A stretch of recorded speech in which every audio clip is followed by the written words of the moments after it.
Yes. Of course, I was headed there. Well, first of all, I went all the way through.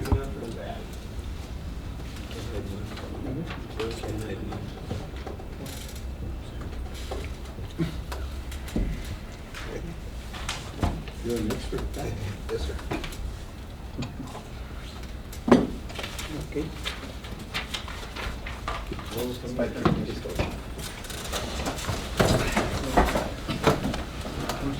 They don't have an American flag.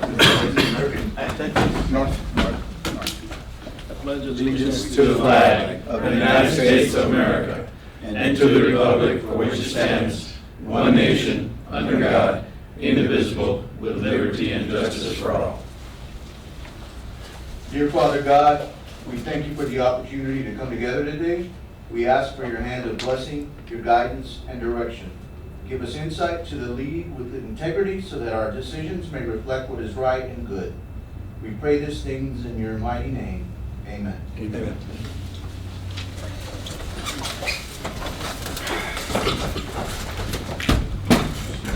I didn't do it.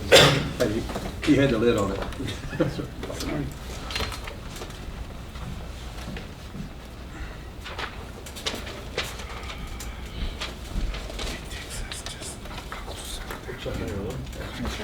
Chairman, Directors, the first item on your workshop's agenda is review of the 2019 annual report for submission to the Texas Department of Transportation. Eric Davila has prepared the annual report, and he will go over with you briefly. Good afternoon. This is essentially a form of housekeeping with the Texas Transportation Commission. But what we typically do, there's a template format they've already approved over the years. We're basically going in there and updating it as the board changes. We have new assignments. On page 4, for instance, we list the key strategic plan for this authority. We've included an update on the I-69 connector, which in previous years was FM 1925 project. Now it's been coined with a name, and so they're working toward finalizing that project. The other thing that they want to really know is it's on the very back page. It's a table that shows essentially when the projects have been either built, when we anticipate to clear them, and when we anticipate to construct them. And so for the IBTC and 365, as y'all hear on a monthly basis, we have ongoing work.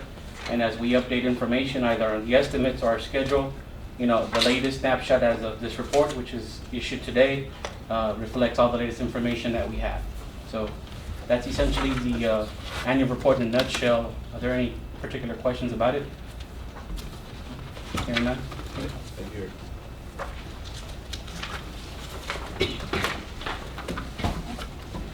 Chairman, the next item number 2 of the workshop, is review of funding sources and the financial model for the 365 tollway project.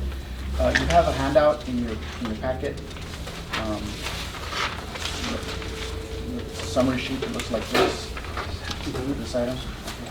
And if you recall, at the last workshop, the staff presented 4 scenarios for financing the project, and Richard Ramirez, the financial advisor, and Director Moxley asked for a fifth scenario, which is where we basically refinance the state infrastructure bank loan and take it out completely. And so you can see, and there's 2 worksheets in there. One is taking it out at current market rate, and then the second one is just adding 25 basis points to the interest rate in the event there's some uptick or some creep up in the interest rates. So you can see from both scenarios that it works for us to be able to take out the state infrastructure bank loan. One of the things that we've discovered since last meeting is that in the last legislative session, the legislature passed a statute requiring TxDOT on any funds that are loaned for toll projects, they have to be paid back in their entirety, and they cannot be forgiven. And so we had talked about the scenario where we would ask for forgiveness on the state infrastructure bank loan, and that is not possible based on that statute that was passed the last legislative session. And Blakely, is there anything else you want to add to that? Well, I mean, so there's different ways to achieve maybe the same idea. The state can donate right-of-way to a project. That's how CTRMA got its first project underway, is the state, Williamson County, donated all the right-of-way. Since that money was used for right-of-way, there might be a way to work with the state to reimagine how their contribution might happen. If they were to finance the gap, that would also serve the same purpose as eliminating the existing debt. And so there may be, we're still working on which scenario works best for TxDOT. They seem willing to try and find something. We still are short to continue to fulfill the purchase of the right-of-way, so like $5 million short. I think. 6 million. Yeah. 6 million, yes, sir. I mean, that's really what the money would be for. The rest of the 20 million was, yeah. So that was just the fifth scenario that we added, and so if we were to decide, again, assuming current market rates, if we were to undertake financing the SIB loan, paying that off, and then building it into our overall financing for the project, then that scenario seems to work based on what First Southwest has prepared for us. So, and that's the only other update we have to the financial models.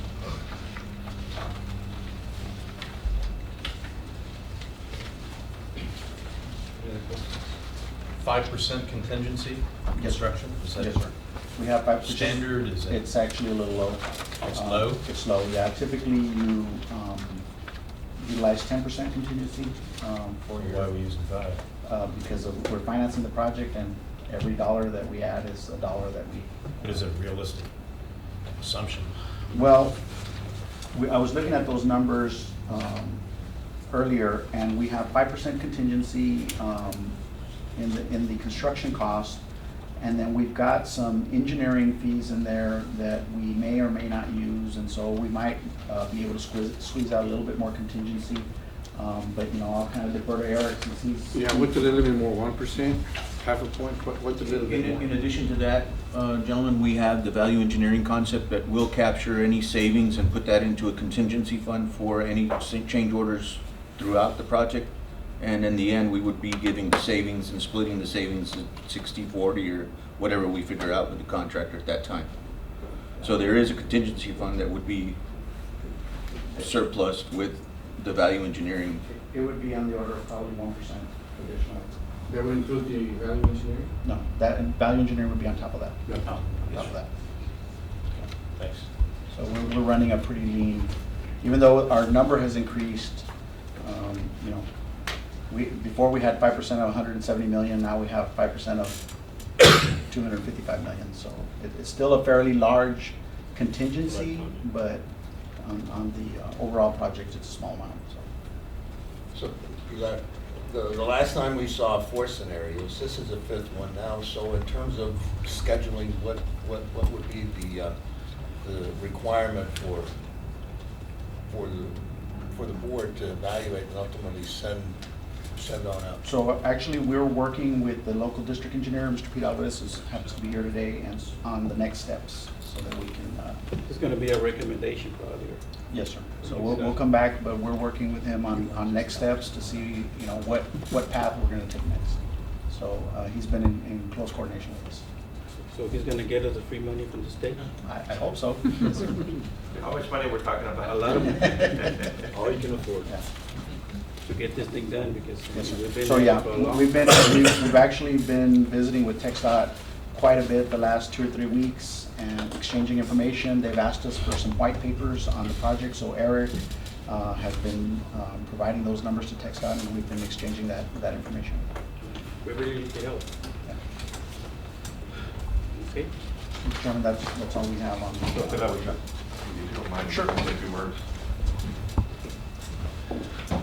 Thank you for the opportunity, policy board, chairman, and others. Obviously, we at TxDOT are looking at any and all possibilities. There are 4 scenarios that you reviewed the last go around. This is the 5th scenario that's been brought forth. update was given regarding the forgiveness of the SID loan. There are some challenges with that, I completely agree, based on some new statute. However, we are looking and working very closely with Pilar and the rest of the team at any and all opportunities to make this a reality. This project here from the local TxDOT office is very, very important to us. We understand the importance not only to the RMA, but really to the entire region as a whole. And so we'll continue to work with staff, regardless of which path the policy board ultimately decides to approve. We want to make sure that a financial model, sketch level analysis has already been done, but we need to be reassured that whatever financial model the board decides to pursue, we need to be reassured that it is a viable model. You brought up the concern regarding the contingency. Legitimate concern, because I've been in this business for 25+ years. I've yet to see a project without a change order. Something usually happens. It never goes down, it always goes up. Usually it goes up, that's exactly right. It'd be okay if it be a decrease in there? There's been a couple situations we've had actually a decrease, but they're very few and far between. When all is said and done, we want to make sure that the Hidalgo County RMA is in a position to succeed, right? And one way to do that is to review all the various financial models, having continuous conversations, and looking for any and all possible funding sources, okay? So I encourage the staff to continue to develop those, present them to you all for ultimate approval. I can understand, and it is been brought to our attention here at the local TxDOT office that multiple requests have been submitted to TxDOT as a whole regarding assistance and what have you. Many of the letters were not responded to. However, I can reassure you that Pilar and I talk on a regular basis. I wanted to address that concern because many, like I said, many letters have been sent. In the March-April timeframe, as an example, there was a request for an additional $75 million to make this project a reality. TxDOT did not formally answer that letter, not because we didn't want to, but as you know, and the board was very active, as well as the elected officials in the area, to provide support for the August 19, 2020 UTP update, which allowed for this project, as well as State Highway 550 in Cameron and 2 other projects in the northeast part of the state, to remain in the UTP, to allow the authority for the Hidalgo County RMA to continue to develop these projects. There was a risk there that had that not been approved, and that the local community did not support a project, those projects would have been taken out, and then you would have had no authority whatsoever to continue to work on this project. Okay, as far as authority without TxDOT's help, you can pursue it on your own. Now that that has passed, the August 2019 UTP update puts us in a position, and that's where we're at today, looking at any and all financial models, looking at the opportunity perhaps to add this in the FY 2021 UTP update. Measures will be taken between now and February of 2020 to potentially supplement the funding from whatever source that may be in the future.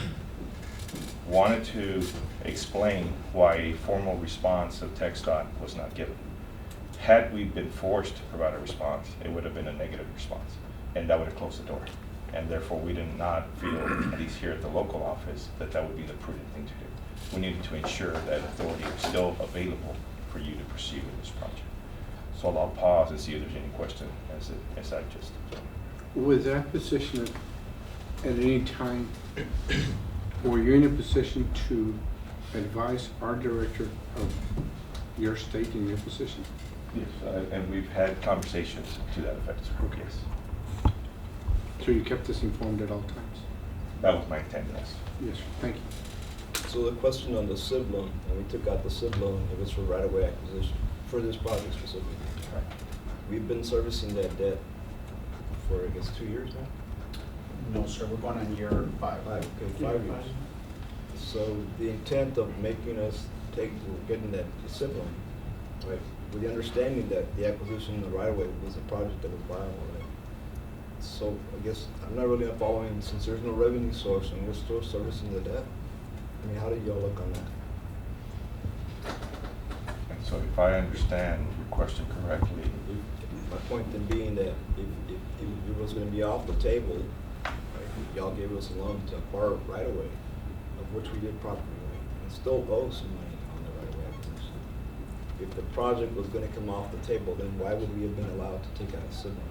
Okay, so rewind 5 years. We were in a different situation as an agency. We were in a different situation as it pertained to toll projects, as far as the use of state dollars on those toll projects. Things have evolved. And here, the statute changed on the SIP loan forgiveness, if you will, just this past legislative session. So there have been many things that have transpired over the last 5 years. Yes, you're exactly right. What's the point if you're not going to allow for another step? Well, at the time where the SIP loan was taken, there was a process in place, and we were all shooting for that process. In fact, the project was led, right? November 10th, 2017, the job led, and unfortunately that was not able to be executed, fully executed. But the intent was to deliver this project. So things have evolved over the last 5 years. Blakely, the non-forgiveness statute, is it already in effect? It is. So it says that project loans by TxDOT must be repaid in full under the terms of the loan. As of what? So, it doesn't, the legislative intent was really to respond to the net RMA getting a full waiver of repayment of their SIB loan. And so I think the legislative intent is clear. The language would indicate that if we amend the terms of the loan, then we could do something different. The repayment could be structured differently. So it could be that, and this is new for all of us, but it could be that, that we change the order of priority, and that the SIB loan could take a lower priority to our market debt. That changes the entire capability of our market debt. The reason our market debt is so tricky is because it's subordinate to the SIB loan. So there might be some other terms that could be adjusted that would give us the flexibility. I would remind the board that there's 3 active agreements in place: FFA, SIB loan, and project development agreement. So there may be an opportunity there. There will be restructuring of those agreements one way, shape, or form in order to make that happen. It just seems a little odd that we're in this catch-22. Yes, sir. And so you could be reassured that here at the local office, we're doing anything and everything to help promote this project and ensure that our administration and TxDOT Commission understand the importance of it. So we'll continue to work with staff to engage with our TxDOT Commission administration as to what are the next steps moving forward. Thank you, sir. Thank you. Thank you.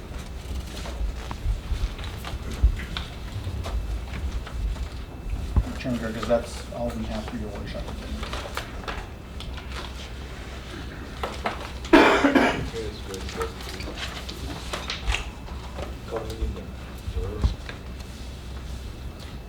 Chairman, I believe we don't have anyone signed up for public comment. And so we'll go straight into reports. Item 1A is a report on program manager activity for the 365 Tollway project and the IBTC environmental clearance document. Eric Abbott, will give you a report. Hello again. So, point number 4, the district engineer touched upon one of the pieces that we wanted to update the board about was the positive traction that we're seeing with the draft 2021 UTP table sent out by TxDOT at the last RGV MPO meeting. So as y'all recall, we're one region, so we set at one table, a little closer to one another now, and no duplicate meetings. So we have Very a lot much of like where we are here. just like right here, very cozy. We're all very cozy, and so there was quite a ruckus when that table was updated. And basically, 365 and IBTC are both on the list. There's still some things on the minutia that we need to take care of, some of the details on the project development costs, but construction is listed on that table prominently. The latest updated construction cost is listed on the table for 365. IBTC needs a slight update. So we'll be working to submit a formal request to the MPO, copying TxDOT on the RMA's position for any edits that they might be able to entertain on that before the, I believe it's November 21st deadline to get comments in. So we'll be able to we'll make sure to get that in well before the deadline. So slide number 5, 365. In a nutshell, you've got an item before you today for the traffic and revenue studies. As as TxDOT was keen to point out, you know, we're at a point where we've got updated estimates, which is one of the key inputs to the financial model. We have our operation costs pretty well pegged down against the cost of the infrastructure. So the last remaining element really is the financial model. What do the forecasters say about the revenues? And that's why that item is so important and prominent in today's meeting. That really gets the updating of the financial model initiated. Once we have updated revenues, we put it together with, we'll just do a quick check of the estimate at that point, the next couple months, so that we have a fully updated financial model that goes over to TxDOT, that they can look at the underpinnings for that model. And that'll really set forth in motion the ability to push the project forward. That's a toll road as intended. Any questions on 365? And on the IBTC, which is on slide number, I'll direct your attention to slide number 9. As of now, it has going to be published on the annual report. We're still tracking toward a mid-2020 environmental completion date. We will bring over some items depending on how packed the December agenda is, but for sure by January, things along the nature of parcel plats for IBTC, getting the surveyors out there to finish up the parcel plats that we'll need to start coordinating the right-of-way acquisition. The right-of-way footprint really hasn't shifted much in this environmental process. That's the good news. So when we talk to landowners and residents in the area, we can assure them that there will be no other surprises to what they've already seen in public meetings. As long as the process tracks the way it does, we should anticipate coordinating and sending out appraisers, to start answering questions about whether or not reimbursements or relocation assistance is available. And it all depends on ownership. A myriad of issues that come in with either renting or owning, and things in between that the residents out there encounter. So we'll begin that process in earnest for early next year. So IBTC is still on track, and so we anticipate to make good on that commitment to get it ready, and look forward to what the 2021 UTP tables and reports will say next year. Any questions on IBTC? No? Thank you. Thank you. Chairman Director, the next item is the consent agenda. All matters listed on the consent agenda are considered to be routine by the governing body and will be enacted by one motion. There will be no separate discussion of these items. However, if discussion is desired, that item or items will be removed from the consent agenda and will be considered separately. Chairman Directors, we recommend that you approve the consent agenda with the exception of item 2C, the financial report for October 2019.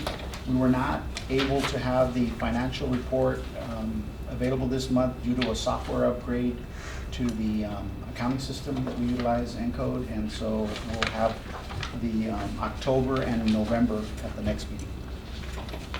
Okay, can we get a motion for approval of the consent agenda with the exception of item C? So moved. Motion and second, all in favor, say aye. Aye. Opposed, same sign, motion carries. And the next item on your agenda is item 3A, Resolution 2019-35, approval of work authorization number 8, the professional service agreement with C&M Associates for the update to the investment grade traffic and revenue study for the 365 Tollway and International Bridge Trade Corridor project. If you recall, the last investment grade study that we did was in 2016, and we were able to stretch that out quite a bit with what are called bring down letters, and that's basically where the consultant says the data and the information is still valid, and so the traffic and revenue study is still good. Typically, a traffic and revenue study has a shelf life of about 6 months from when it's published, and that's just an industry standard. It's not anything that we control. That's usually what the rating agencies and the market look at. They look at how old your TNR is, and they don't like to see anything that's less than 6 months old when you go to market.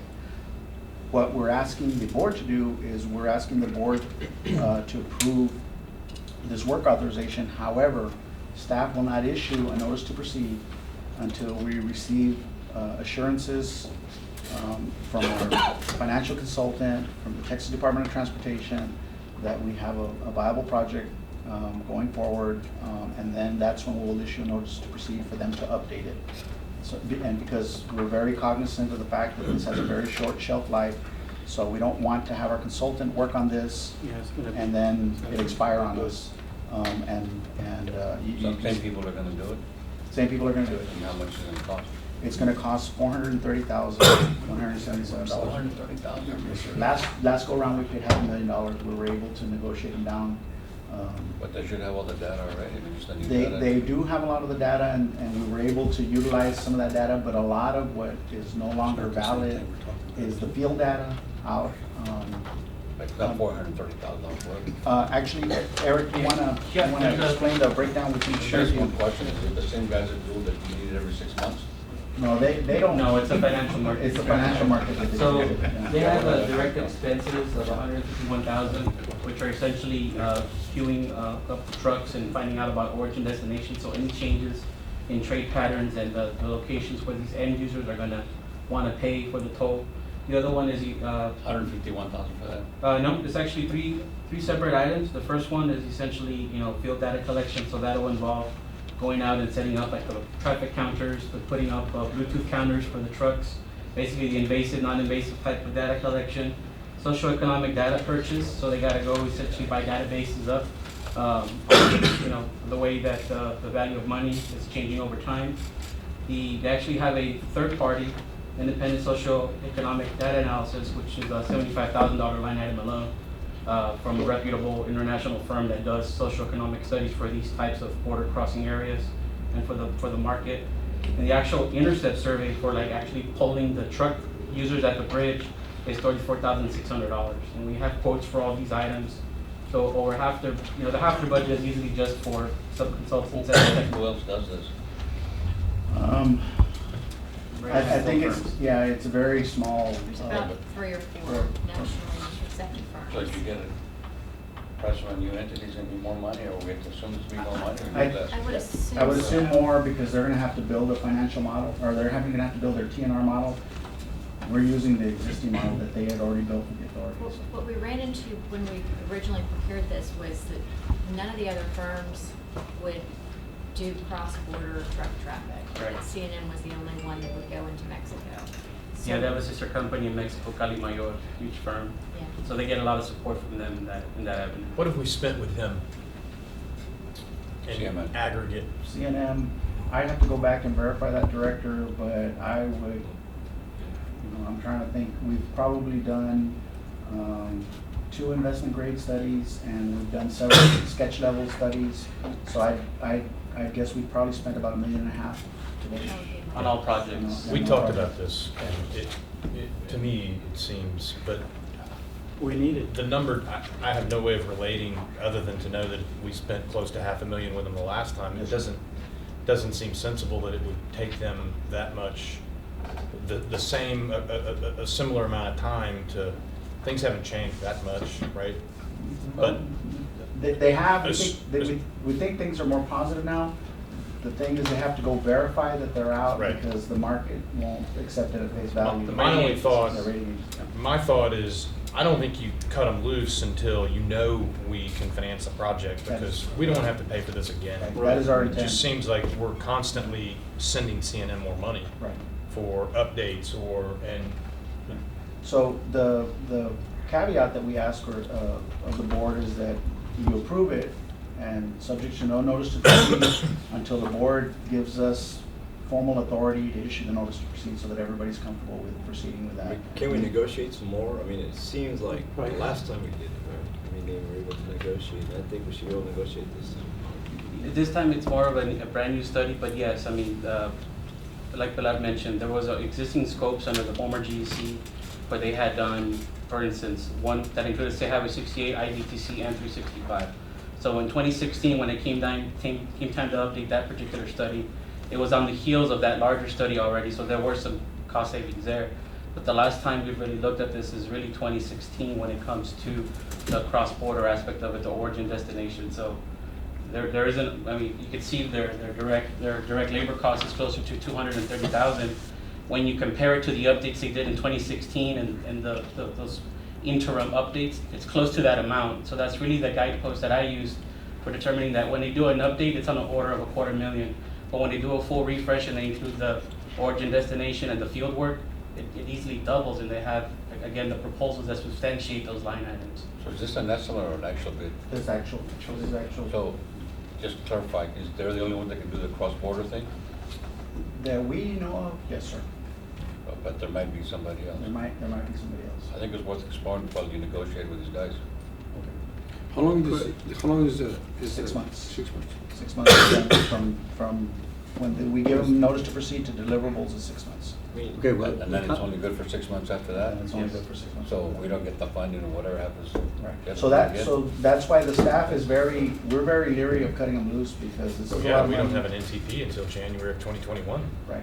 That's the case scenario. Well, don't you think you gotta wait then? Well, we want to just have this in place in I case know, but something. it's, that doesn't give your, everything's gotta go perfect for you to make the 21. Which is longer than 6 months. Right. Yeah.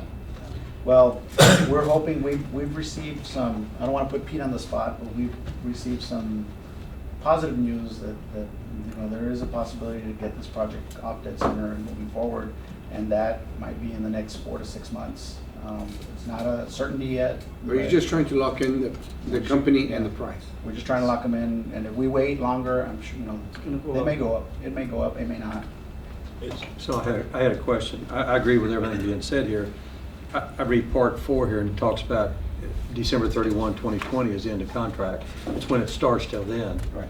So what you're saying is probably about a 6-month period. And then in the contract, it's a lump sum payout. Do we pay it up front or we pay it at the At the end? back, we pay as they deliver, as we get deliverables, and typically it's not until we get we'll do progress payments. Investment grade Yeah, study. investment Okay, grade a study. lump sum to me is, money is out, it's gone. No, we pay on progress. We Okay. pay a percentage on that Yeah. lump sum, Yeah. based on progress. Payment and is deliverables. lump sum, okay. And deliverables. Yeah, but we certainly don't pay it up front. In other words, here's the money, give us the product, we pay on progress. All right. If they can demonstrate this, we. No, that's good. That's what I wanted to hear, so. I too think it's worth at least trying to determine if there's someone else that can do the study. It's always good to have an option B in a competing bid, right? That for one, and the other thing is, I think, Like we, I mean, it was 10 years ago probably that we heard for seeing them. At that time, they were it, no one else. And Well, the let's West was look for going it. cross-border, but that may have changed. They may sharpen their pencil at a minimum. no, I think we need to look for another one, period. Okay. And then secondly, the 6 months time and the 6 months after that's gotta be perfect. Everything has to go perfect unless we have to do another study. well, what can happen is that it's typically got a 6 month, after they publish it, it's got about a 6 month shelf life. There is an ability to extend it out a little more, and it's what I Not refer much. to. Well, we did it with the But- bring down with the letters. bring down We did letters. 3 bring down letters Yeah. before, so you could probably get Another year 3 out of it. Yeah, another- Yeah, but how much they cost? I think it. Bring down letters, updates were about 15,000 each. Yeah. They I was gonna they say, were- we didn't spend more than 50,000 Put it in the contract. with Check it bring over. down letters. How much the price gonna be? 15 or 50? No, Well, we did several. 15. we did each. several, yeah. 15 each. 15 each, and so we spent about 50,000 in bring down letters with the three bring downs we did. Yeah, Dan and Bob was involved. Yes. Well, I mean, I don't know why y'all didn't do it last time, we can't go back, but obviously, in something like this, you just need to make it on a contingent basis that if and when we do get fully funded, at that time, the contract is triggered, and not until then. Well, right, and since we We would spent, issue the $500,000 contract, they don't worth of- spend any money until we issue NTP. So the board would have to approve an NTP Yeah. before. So all we want to do is lock them in. Notice You know, to proceed. Yeah, and then we wouldn't issue a notice to proceed until the board authorized staff to. I'd say We're com- negotiate and look for another one while you're negotiating. I mean, only telling $500,000, it's a lot of money. Yeah, we have time to negotiate and try to find somebody else at a Okay, minimum. We'll do that. It shouldn't take that long to try to determine if there's anybody else. Especially, I mean, if we go out with an RFP, we could get cycled. If all the funding comes together, it's best case scenario, we would be out of cycle with that. And we can check with the rating agencies and with the financial advisor and see if anyone else is doing cross-border. Do you know of anybody, Mr. Ellis?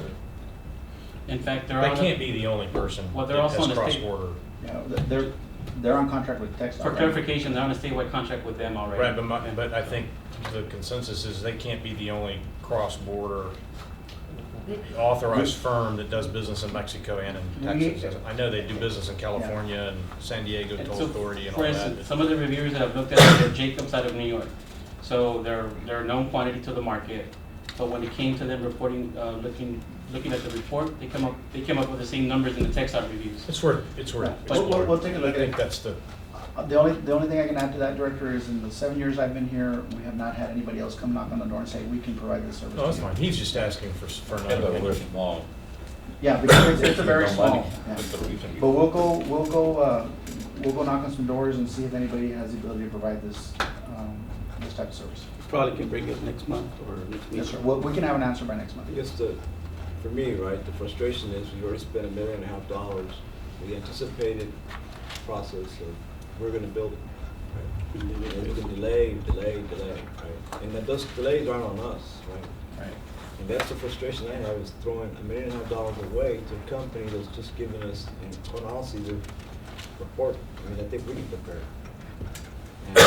And that's the numbers that you guys gave us the last time, you know, and even though there were updates, What was their initial offer at?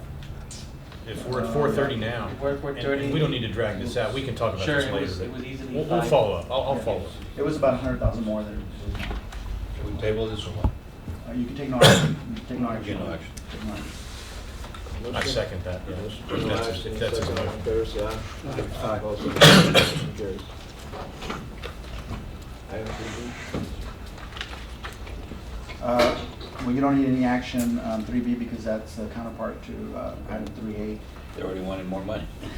Well, so it's a two-step process. When we bring an item to the board, you approve the work authorization to approve the specific amount, and then the second part of it is to increase the maximum payable amount for the total contract amount.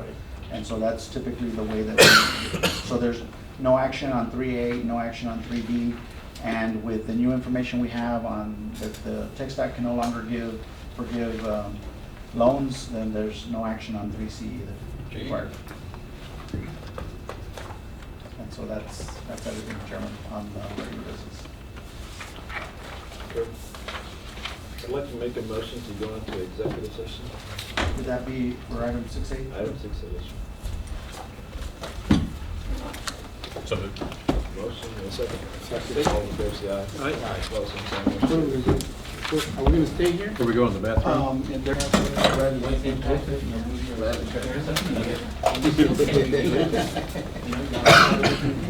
That's the back of follow up, won't be overnight, won't be bulldozers, all of a sudden you have to move out, that we can assure you will not happen. Of course, yeah, that'll be what, if you're in the, you know, if you. I'd like to go ahead and make a motion to reconvene the meeting. Your email, and send you a message. A motion second. All in favor, say aye. Opposed, same sign. I can confirm whether it's in the budget. Yes, there be no further business, I would get a motion to adjourn the meeting. So moved. Motion second, all in favor, say aye. Aye.